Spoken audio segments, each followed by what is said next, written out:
Though the 2008 presidential election saw the nation's second highest turnout for voters in the 18 to 24 age group, student voter turnout is traditionally low. One organization has come to Temple University's main campus to change that this November. Stephanie Wine is the campus organizer for PennPIRG. So PennPIRG is a nonpartisan, specifically student advocacy group. A few the things we've done in recent years is we've managed to prevent student loan interest rates from doubling this past summer. We secured $17 billion in federal financial aid for students and helped protect the Pell Grant in the recent budget debate. And every 2 years, for midterm and presidential elections, our focus switches with our New Voters Project to getting out the student vote on campuses across Pennsylvania, including at Temple. Temple isn't the only school where registration efforts are underway.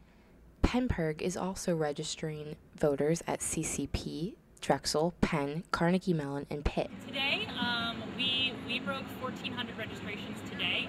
Our organization, since the first day of classes, we've registered over 1,400 students to vote either for the first time or help them change their address to here at Temple. Because if you're a student, you're actually 3 times more likely to vote if you're registered where you actually are.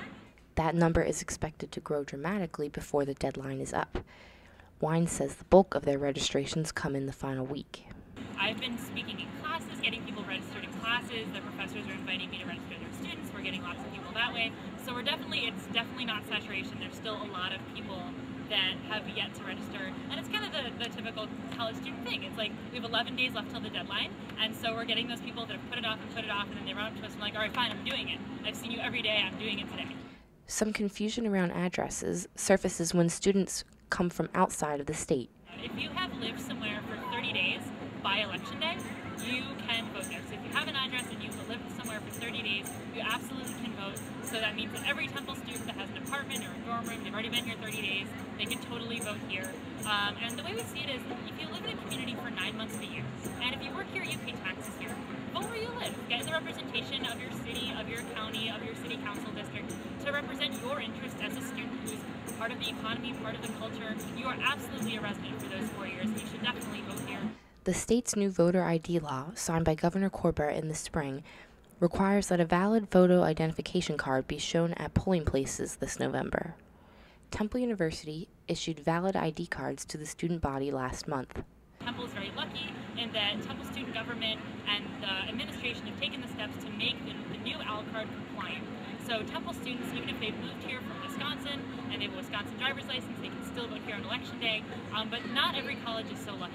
So I know that there's a lot of colleges in Pennsylvania that haven't actually taken those steps, and so if they have students who have moved there from out of state, they may not actually be able to vote on November 6th. And so making sure, so one of the things we're actually doing on campuses is also educating people about what they need to bring to the polls so that they can vote in, and assuring students that they aren't actually going to be disenfranchised, and that there are steps that they can take. PennPIRG was able to increase student voter registration by 35% in the 2010 midterm election, yet an even higher percentage can be expected for the presidential election this November. Haley Kometz, Multimedia Storytelling.